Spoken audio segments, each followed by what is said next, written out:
NSIT निखारता है आपकी प्रतिभा को। NSIT, a place to imagine, invent and inspire. NSIT, अम्हारा, Bihta, Patna. मुख्यमंत्री है कि जन अधिकार पार्टी लोकतांत्रिक के राष्ट्रीय अध्यक्ष राजेश रंजन पप्पू के निर्देशानुसार बिहार में जो कमेटी भंग कर दी गई थी वो कमेटी फिर से बनाई गई है। उसका हम आज लोकार्पण कर रहे हैं, प्रकाशित कर रहे हैं, आप सब लोगों को दे रहे हैं। उसमें राज्य समिति के सारे सदस्य, जिला समिति और सभी इकाई, छात्र इकाई, किसान प्रकोष्ठ, छात्र प्रकोष्ठ, महिला प्रकोष्ठ, मजदूर प्रकोष्ठ, बुद्धिजीवी प्रकोष्ठ, शिक्षक प्रकोष्ठ, सारे लोगों का नाम उसमें है। सब लोग का कमेटी बना दिया गया। और दूसरी बात है कि बिहार आज बाढ़ के प्रकोप से बड़े पैमाने पर और पूरे उत्तरी बिहार में जो 200 नदियां हैं वो 200 नदियों में उफान है और उनके सारे तटबंध टूट गए हैं। लोग मर रहे हैं। खास तौर से गंडक, बाया, बागमती, कोसी, महानंदा, इन नदियों के भीतर में जो बास है, जो लोग रहते हैं वो बिल्कुल मरने के कगार पर हैं।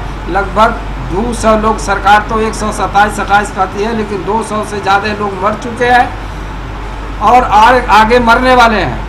1 दिन या 2 दिन सरकार खाना देती है, उसके बाद खाना नहीं देती है और कहती है कि आपको 6000 रुपया भेजा जाएगा तब आप अपना खाइएगा। पिछले इससे पहले वाले में 2-2 क्विंटल अनाज दिया जाता था, उसके बाद 2000 रुपया दिया जाता था। इस बार अनाज नहीं मिल रहा है, खाना नहीं मिल रहा है। तात्कालिक जो उनको फौरन बना हुआ सामान चाहिए था, सतुआ, चिवड़ा, गुड़, ये भी कहीं नहीं मिल रहा है। रहने के लिए आवास भी नहीं दिया जा रहा है और ऊपर से कहा जा रहा है केवल कि 6000 रुपया आपको मिलेगा। वो भी रुपया अभी किसी को, बहुत कम लोगों को मिला है। उसमें भी बड़ी धांधली है। धांधली यह है कि जब तक वो घूस नहीं देगा तब तक वो पैसा नहीं मिलेगा। इसलिए छोटे से लेकर के बड़े पैमाने तक सब लोग उसमें लगे हुए हैं और इसी के कारण जनता की भारी तबाही हो रही है। दूसरा कि जो उसमें पुनर्वास के लिए जो इन्होंने जो तटबंध में मरम्मत के लिए कहा था, तो सदन में आश्वासन लिया। पिछले 4 सालों से आश्वासन देते आ रहे हैं कि हम लगातार कि हम सभी बांधों को दुरुस्त कर देंगे, कर दिया है। कहीं कोई बाढ़ आएगी तो कुछ नहीं होने वाला है, कोई तटबंध नहीं टूटने वाला है और लगातार तटबंध टूट रहा है। इन्होंने कोई तटबंध की मरम्मत नहीं की। मरम्मत नहीं करने के कारण और उसकी देखरेख ठीक से नहीं होने के कारण आज पूरा उत्तर बिहार खतरे को झेल रहा है। जान जोखिम में लेकर के जान माल की करोड़ों की क्षति हो रही है लोगों की और कोई देखने वाला नहीं है। कोई पार्टियां उसके भीतर नहीं गई। हमारी पार्टी मात्र जन अधिकार पार्टी और हमारे नेता अपने जान को जोखिम में डालकर हर घर में, हर गांव में जा रहे हैं। कल उनकी नाव डूब रही थी। एक समझ लीजिए कि भगवान के कृपा से या प्रकृति की कृपा से डूबते डूबते बच गई, नहीं तो 28 लोग उसमें मारे जाते, हमारे नेता सहित। लेकिन आज बिहार का कोई भी नेता उन गरीब लोगों को और बाढ़ पीड़ितों को देखने के लिए तैयार नहीं है। हमारी 120-25 के करीब शिविर चल रही है, भोजन का कैंप चल रहा है और सभी प्रभावित जिलों में हमारा भोजन का कैंप जन अधिकार पार्टी की ओर से चल रहा है। सरकार कहीं भी भोजन कैंप ठीक से नहीं चला रही है। कहीं 4 दिन चलाती है, कहीं 1 दिन चलाती है। बच्चों के लिए कोई इंतजाम नहीं है। चाइल्ड राइट्स का पूरा हनन हो रहा है, बाल अधिकार का पूरा हनन हो रहा है। पानी का कोई इंतजाम नहीं है, सफाई का कोई इंतजाम नहीं है, दवाई का कोई इंतजाम नहीं है। उन जगहों पर जहां बांध पर बड़ी बड़ी आबादी बसी है, आकर के पुनर्वास लेकर के बैठी हुई है।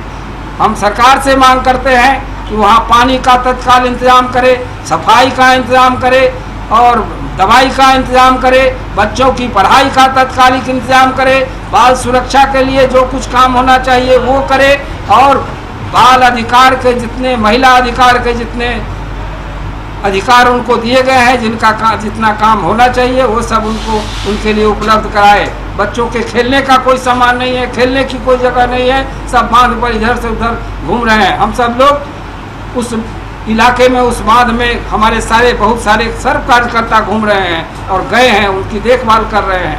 आगे 15 दिनों में अगर सरकार ने कोई कार्रवाई नहीं की, उनके लिए इंतजाम नहीं किया, तो 302 का मुकदमा तो हम उन पर करेंगे ही, मंत्रियों पर और मुख्यमंत्री पर, जिन्होंने सदन में, अखबारों में और जनता को ये आश्वासन देकर के उनको मारने के लिए इंतजाम किया, वादा किया कि हम सब इंतजाम कर दिया है, कोई बांध नहीं टूटने वाला है।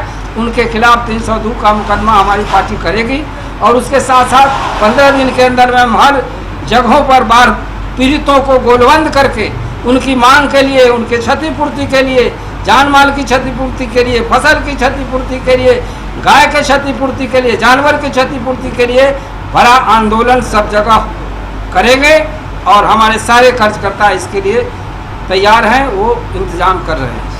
सांप काटने की दवाई नहीं है, सांप काटने की भी दवाई नहीं है, कोई दवाई नहीं है कहीं। यहाँ पड़ती है भविष्य की मजबूत नींव, हम मिलकर बनाते हैं बेहतर कल। गोपाल नारायण सिंह यूनिवर्सिटी, आपके बेहतर कल के लिए। क्या आप जानते हैं कि घर बैठे आप अपनी स्वास्थ्य समस्याओं का सॉल्यूशन पा सकते हैं सॉफ्ट केयर मोबाइल ऐप के द्वारा। अधिक जानकारी के लिए आप संपर्क कर सकते हैं। हमारे फोन नंबर्स हैं 9472981111, 9472982222। Soft care app, solution at your finger tips.